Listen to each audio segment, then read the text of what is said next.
Hello my dear students, welcome back to my YouTube channel. तो आज का दूसरा दूसरा पॉइंट है इंट्रोडक्शन के बाद, व्हाट इज फैक्टराइजेशन।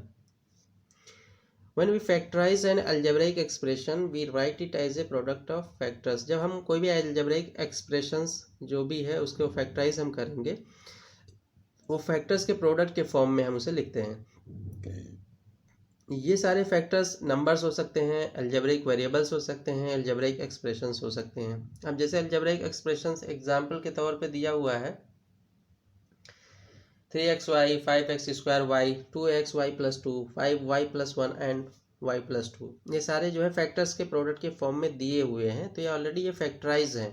ठीक है, इसको हम आसानी से रीड कर सकते हैं। लेकिन वो फैक्टर्स, वो एक्सप्रेशंस जिसके फैक्टर नहीं हुए हैं उसको कैसे निकालेंगे, उसको हम आसानी से नहीं रीड कर सकते। जैसे क्या है 2x + 4 है, 3x + 3y है, x² + 5x है, x² + 5x + 6 है। ये फैक्टर के फॉर्म में नहीं है, तो इसको ये मुश्किल है कि कैसे इसको फैक्टर करना है। तो इसी को फैक्टराइज करने के लिए हम जो है मेथड्स डेवलप हुए हैं, सिस्टमैटिक मेथड। उस मेथड के थ्रू हम इसको फैक्टराइज करेंगे। ठीक है, फैक्टर्स को फाइंड आउट करने के लिए। ठीक है, तो हम मूव करते हैं पहले मेथड की तरफ।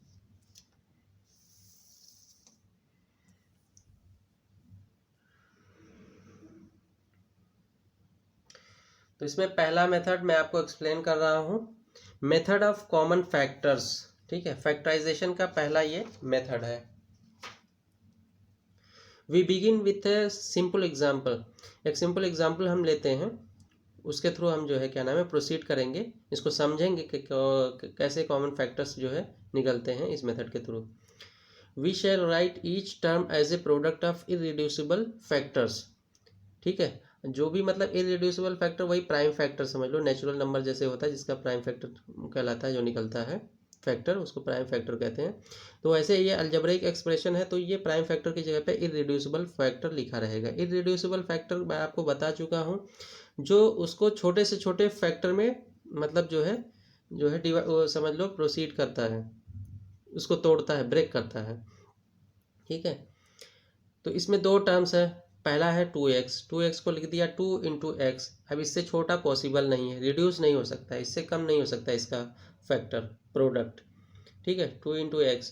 सेकेंड टर्म है 4 को हमने ब्रेक किया, ये नेचुरल नंबर है तो इसको फैक्टर हमने 2 × 2 के फॉर्म में कर लिया। ठीक है, हेंस अब 2x + 4 हमने वापस लिख लिया इक्वल्स टू, दोनों को हमने लिख दिया 2 × x + 2 × 2। ठीक है, इसमें कोई मुश्किल नहीं, हमने एज इट इज़ 2x + 4 यहाँ लिख लिया और इसके बाद 2x का जो फैक्टर निकाला है 2 × x और फिर 2 × 2 ब्रैकेट में हमने लिख लिया। अब देख रहा हूँ कि notice that factor 2 is common to both the terms. ठीक है, ये दोनों में, पहले टर्म में दूसरे टर्म में कॉमन है। ठीक है, ऑब्जर्व बाय डिस्ट्रीब्यूटिव लॉ। अब डिस्ट्रीब्यूटिव लॉ क्या होता है, ये पिछली क्लासेस में आप लोग पढ़े होंगे, मैं डायरेक्ट पॉइंट पे आता हूँ। डिस्ट्रीब्यूटिव लॉ, तो 2 × 2 कॉमन ले लिया है डायरेक्ट, इसमें x बचा x 2 × x और ये 2 बाहर निकल गया, बचा 2 x + 2। दोनों में इसमें से 2 निकल गया, इसमें से 2 निकल गया। ठीक है, ब्रैकेट के बाहर x + 2 equals to 2 × x + 2 × 2। We can write 2x + 4 equals to 2 × x + 2। ठीक है, 2x + 4 का ही हमें निकालना था, जो निकल के आ गया। ये डिस्ट्रीब्यूटिव लॉ के मेथड लिखा होगा है, कैसे हमने किया है वो distribute. Now the factors are 2 and x + 2, these are irreducible. अब ये 2 और x + 2 दोनों इररिड्यूसिबल फैक्टर्स निकल के आ गए हैं। ठीक है, नेक्स्ट हम एग्जाम्पल लेते हैं।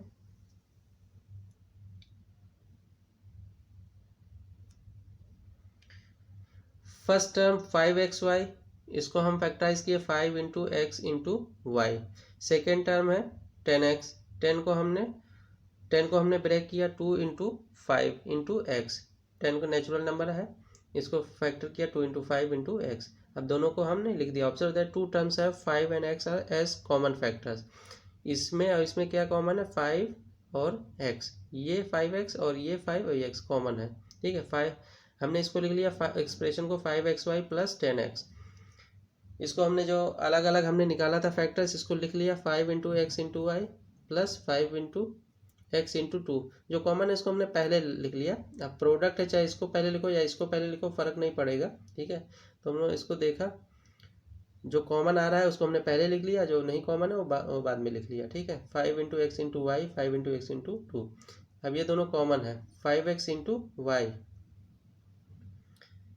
प्लस 5x इंटू, इसको 5 इंटू एक्स को ये 5x डायरेक्ट लिख लिया, इसमें कोई वो नहीं है, ये अंडरस्टूड है, 5 इंटू है x है, ठीक है। ये हमने ये समझाने के लिए एक्सप्रेशन को कैसे समझना है इसके लिए ये लिखा हुआ है।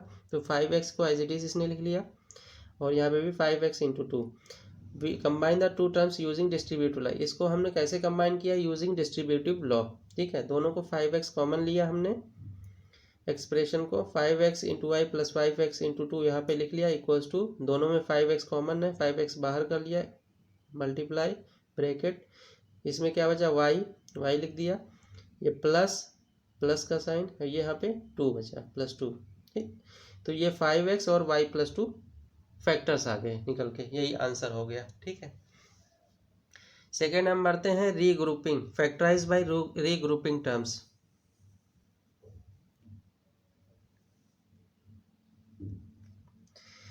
रीग्रुपिंग टर्म्स में क्या होता है, लुक एट द एक्सप्रेशन लेके हम आपको समझा रहे हैं। ये सारा जो है क्या नाम है, डिटेल्स में चैप्टर का हम डिस्क्राइब कर रहे हैं, कैसे इसमें मेथड कैसे इसमें यूज़ कर रहा है।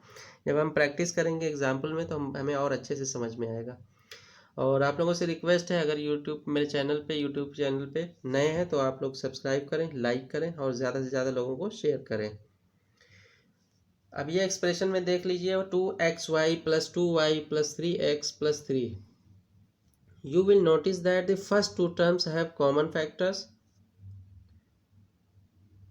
अब ये इसमें देखें 2, इन दोनों में 2 एंड ये y, ये पहले जो है फर्स्ट एंड सेकेंड टर्म्स में हम देखेंगे कि 2 एंड y कॉमन है, 2 and y, and the last two terms 3x and 3, ये लास्ट टू टर्म्स है वह कॉमन फैक्टर 3। ये इसमें 3 है, इसमें 3 है, तो 3 कॉमन है, but there is no single factor common to all the terms. अब ये चारों टर्म्स में कोई ऐसा इसमें नंबर या वेरिएबल नहीं है जो सब में कॉमन हो, ठीक है। ये हम पहले चेक करेंगे।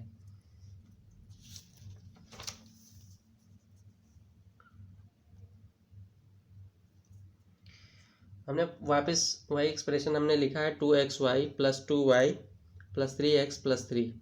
Late us write first two term 2xy plus 2y in factor form. पहला जो दो टर्म है उसको फैक्टर फॉर्म में हम लिखेंगे, जैसे पहले हमने उसमें सीखा है common factor method. 2xy plus 2y, इसमें 2 इंटू एक्स इंटू वाई हमने मल्टीप्लाई का सिंबल के फॉर्म में लिख दिया हमने, प्लस 2 इंटू वाई। अब 2 इंटू जो कॉमन है उसको हमने पहले लिख लिया है, अरेंज किया है हमने, इसको रीअरेंज किया है। 2 इंटू वाई, 2y कॉमन है इसमें भी 2 इंटू वाई, इसको पहले लिख लिया, 2 इंटू वाई इंटू एक्स को बाद में लिख लिया, कोई फर्क नहीं पड़ेगा इससे, plus 2y, 2 into Y into, अब देखो 1 जो है स्पेशल केस में यहाँ फैक्टर लिखा जाता है,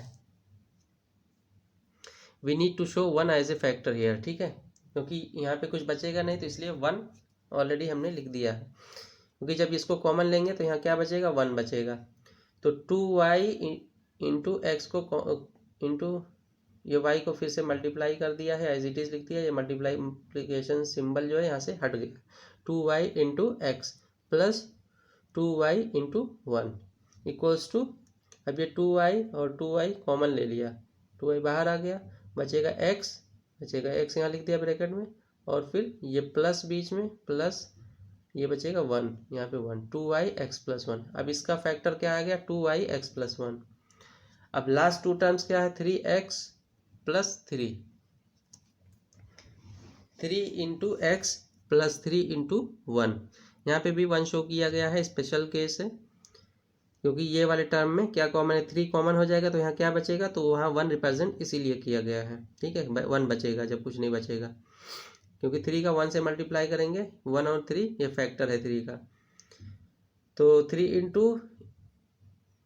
ये 3 बाहर हमने ले लिया, 3 इंटू एक्स बचेगा एक्स, यहाँ ये +1 बचेगा इक्वल्स टू 3x+1, 3 और x+1 फैक्टर हो गया इस लास्ट टू टर्म्स का।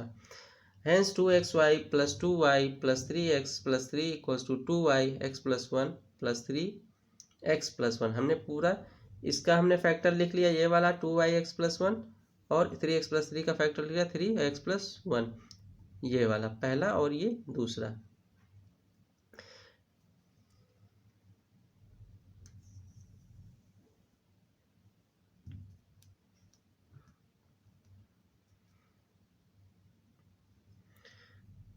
x+1 is common in both terms. अब देखिए x+1 यहाँ भी है इस पहले वाले टर्म में। अब देखो यहाँ पे 4 था, रिड्यूस होके फैक्टर होके 2 के फॉर्म 2 टर्म्स आ गए। अब इसमें यहाँ पे देखो एक ये पहला वाला, ये दूसरा। अब ये पहले और दूसरे में कौन सा कॉमन है? x+1, तो इसको हम बाहर ले लिए, एक मंझला ब्रैकेट ले लिया थोड़ा सा बड़ा, तो बचा क्या? 2y फिर +3 बचा, x+1 बाहर आ गया equals to x+1 into 2y + 3। ठीक है, अब ये इरेड्यूसिबल फॉर्म हो गया, x+1 into 2y + 3। Now 2xy + 2y + 3x+3 is now in the form of a product of factors. Its factors are x+1 and 2y + 3. These factors are irreducible. ये दोनों factor जो क्या कहलाएंगे? इरेड्यूसिबल, क्योंकि इससे अब इससे छोटे फॉर्म में फैक्टराइज नहीं हो सकता। फैक्टराइज का मतलब छोटे से छोटे फॉर्म में उसको रिड्यूस करना है, चाहे वो अलजेब्राइक एक्सप्रेशन हो चाहे वो नेचुरल नंबर्स हो। ठीक है, अब हम समझ लेते हैं ये रीग्रुपिंग क्या है। रीग्रुपिंग हम जो है, शायद आपको समझ में ना आया हो रीग्रुपिंग क्या है, क्योंकि डायरेक्ट एक्सप्रेशन दिया हुआ था तो हमने लिख लिया था, उसको कर लिया हमने, क्वेश्चन सॉल्व कर लिया। ये देखो, what is regrouping? Suppose the above expression was given as, मान लो ऊपर जो एक्सप्रेशन हमने सॉल्व किया है इस तरह से लिखा हुआ, आगे पीछे 2xy + 3 + 2y + 3x, then it will not be easy to see the factorization। अब ये मतलब जैसे पहला और दूसरा टर्म लेंगे तो इसमें ना 2 कॉमन है दोनों में, ना x कॉमन है, ना y कॉमन है। ठीक है, ये दोनों देखते हैं, ना 2 कॉमन है इन दोनों में, ना y कॉमन है, ना x कॉमन, ना 3 कॉमन है। ठीक है, तो हम क्या करते हैं, इसी एक्सप्रेशन को जो 2 टर्म्स ऐसे हों जिसमें कुछ कॉमन हो, ठीक है, दो टर्म्स को जो है हम एक साथ लिखेंगे, उसी को कहते हैं रीअरेंजिंग। रीअरेंजिंग द एक्सप्रेशन, ऐसा रीअरेंज करेंगे कि जब 2 टर्म्स को एक साथ रखेंगे दो करके, कि उसमें कुछ कॉमन हो।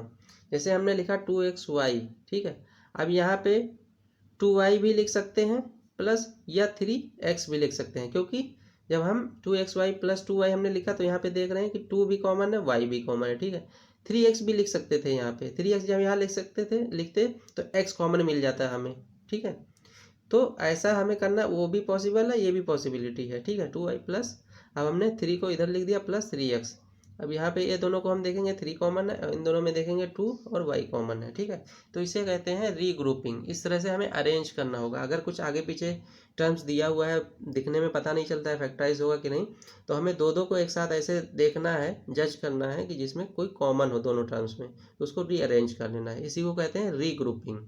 ठीक है, allow us to form groups. अब देखो यहाँ पे ग्रुप बन गया, 2xy + 2y का एक ग्रुप बना लिया, एंड 3 + 3x, 3x + 3, 3 + 3x या 3x + 3, दोनों को एक ही साथ ऐसे ही लिख सकते हैं, मतलब लीडिंग टू फैक्टराइजेशन। अब इसको आसानी से फैक्टराइज कर सकते हैं, दिस इज रीग्रुपिंग कहलाता है। रीग्रुपिंग में be possible in more than one ways. जैसे